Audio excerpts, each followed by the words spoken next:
¿Quién fue el hombre real detrás de Ignacio Parra?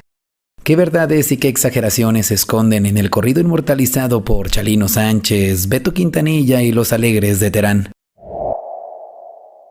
Aquí te cuento la historia detrás del corrido de Ignacio Parra, un bandolero de la Sierra de Durango que, se dice, dio escuela a un conocido y legendario Pancho Villa. O al menos, eso cuenta la historia. En los tiempos del Porfiriato, cuando la mayoría del pueblo no sabía leer y la prensa oficial solo contaba la historia de los poderosos, existía otro tipo de periódico.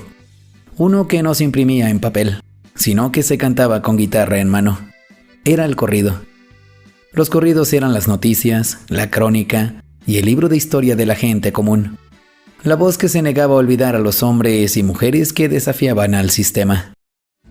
Que llevarán vivo o muerto al bandido Ignacio Parra. Todo buen corrido comienza estableciendo la cuna del héroe, sus raíces. Porque la tierra donde un hombre nace forja su destino. Y como bien dicen los versos, Ignacio Parra era de Canatlán, Durango. Nació en 1864 en un México de profundos contrastes. Mientras en la capital se construían palacios de estilo francés, en la Sierra Madre Occidental la vida era una lucha constante. Para las familias como la de Parra, la realidad era el abuso de los grandes hacendados, la corrupción de los jefes políticos y la omnipresencia de los temidos rurales. Para Ignacio, la vida fuera de la ley no fue una elección, fue casi una herencia. Su padre y sus tíos ya eran conocidos salteadores de caminos, y a menudo colaboraban con el bandolero más grande de su tiempo, el legendario Heraclio Bernal, el Rayo de Sinaloa. Ignacio creció en este ambiente, escuchando historias de emboscadas y tiroteos, aprendiendo que la justicia para los pobres no se encontraba en los tribunales, sino en la puntería de un rifle y en la velocidad de un buen caballo. Su destino quedó sellado por la tragedia. En 1883, su padre, Romualdo, fue asesinado en un enfrentamiento con la gendarmería. Para el joven Ignacio, de apenas 19 años, la muerte de su padre fue la chispa que encendió la pólvora. El camino de la ley ya no era una opción. Ahora, la vida del forajido era también una cuestión de venganza. Se unió de tiempo completo a la gavilla de Heraclio Bernal, comenzando su aprendizaje bajo la sombra del bandido más famoso de México. El corrido lo pinta como un rebelde nato, un gallo bien afamado, que no le temía a nada ni a nadie. La historia real confirma esa imagen con hechos brutales. Tras ser capturado en 1887, Parra no fue a un juicio, sino que fue víctima de la leva. El reclutamiento forzoso en el ejército, un destino común para los revoltosos. Pero el cuartel no pudo contenerlo. Allí conoció a Refugio Alvarado, otro hombre de su temple, y juntos planearon su escape. No fue una fuga silenciosa, fue un acto de una audacia sangrienta. Asesinaron a los centinelas que los custodiaban y huyeron a la sierra. A partir de ese momento ya no eran simples bandidos, eran enemigos declarados del Estado. Tras la muerte de Heraclio Bernal en 1888, Parra formó su propia banda y se convirtió en el heredero del terror en la región. Se ganó el apodo de El Tigre de Canatlán. Pero aquí es donde el corrido, que busca crear un héroe, simplifica la historia. A diferencia de Bernal, quien tuvo aspiraciones políticas y se adhirió a planes revolucionarios, Parra fue un bandido en el sentido más puro. Su guerra no era por ideología, era por supervivencia y por botín. Su astucia era legendaria, un rasgo que la historia confirma. Era un planificador meticuloso. Nunca daba un golpe sin estar seguro del éxito. Conocía la sierra como la palma de su mano, lo que le permitía una movilidad asombrosa, desconcertando a las acordadas que lo perseguían.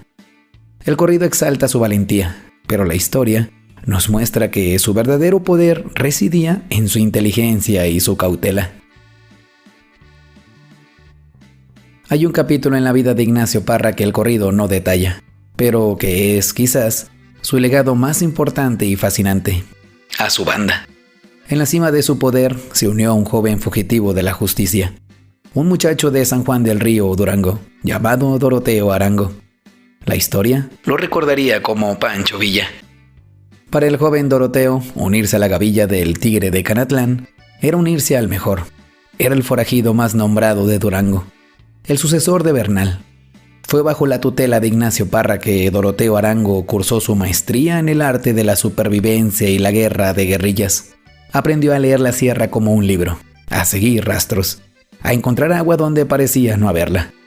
Aprendió las tácticas de la emboscada, la importancia de la velocidad, la sorpresa y, sobre todo, cómo construir y mantener una red de informantes en los pueblos y haciendas. Imaginen estas noches alrededor de una fogata en alguna cueva de la Sierra Madre. Parra, el maestro, contando sus hazañas, explicando las rutas de las diligencias que transportaban la plata de las minas. Y a su lado un joven Doroteo, escuchando, absorbiendo cada palabra. La gavilla de Ignacio Parra fue la verdadera escuela militar de Pancho Villa. Fue allí donde el centauro del norte aprendió a ser un guerrillero, mucho antes de que la revolución le diera una causa por la cual luchar. Todo corrido de un valiente debe tener un final trágico, y a menudo, este llega a través de la traición. La historia de Ignacio Parra cumple con este arquetipo. Durante más de una década, el Tigre de Canatlán fue una sombra inatrapable para el gobierno porfirista. Pero el cerco se fue cerrando. Las acordadas, esos temibles cuerpos rurales, peinaban la sierra día y noche. Como a tantos otros, la caída de Parra parece haber sido producto de la traición. En 1899, cerca del mineral de Guanaceví, en lo más profundo de Durango, su banda fue sorprendida en una emboscada por las fuerzas del gobierno, probablemente guiadas por un delator. El tiroteo fue feroz. Parra y sus hombres, fieles a la imagen del corrido, lucharon con la valentía de quienes se saben acorralados, pero estaban superados en número y armamento. Allí, en medio de la sierra que había sido su reino, cayó abatido Ignacio Parra. El gallo de Canatlán había cantado por última vez. Ignacio Parra, el hombre, murió en 1899, pero Ignacio Parra, la leyenda, acaba de nacer. Fueron los corridistas anónimos, los cronistas del pueblo, quienes tomaron los hechos de su vida y los tejieron en una canción. En sus versos pulieron las esperanzas del personaje. El bandido que a menudo actuaba por miedo se convirtió en un héroe que no respetaba a gobierno. El astuto planificador se transformó en un gallo arriesgado. Su compleja relación con el pueblo se simplificó en la de un benefactor, y su muerte en una emboscada se convirtió en la caída trágica de un valiente. El corrido se encargó de que su nombre no se perdiera. Se cantó en cantinas, en fogatas, en ferias de pueblo. Pasó de boca en boca, de generación en generación, convirtiéndose en la parte del folclore de Durango y de todo el norte. La historia detrás del corrido de Ignacio Parra es, por lo tanto, la historia de cómo la memoria popular crea sus propios héroes. Es la crónica de un hombre real, producto de las injusticias de su tiempo, cuya vida fue lo suficientemente audaz y trágica como para merecer una canción. Y esa canción se convirtió en su verdadero legado, un testamento que se negó a ser silenciado para la historia oficial, asegurando que, mientras alguien cante sus versos, el Tigre de Canatlán seguirá cabalgando por las sierras de nuestra memoria. O al menos, eso cuenta la historia. No nos queda más que agradecer a toda la audiencia. Recuerda que cada semana te presentamos una historia igual de interesante a esta. Así que no olvides suscribirte al canal para que no te pierdas ninguna de ellas. Te saluda Martín Santana. Nos escuchamos la próxima semana con otra historia de esas del México que se fue, ya que aún hay mucho que contar. O al menos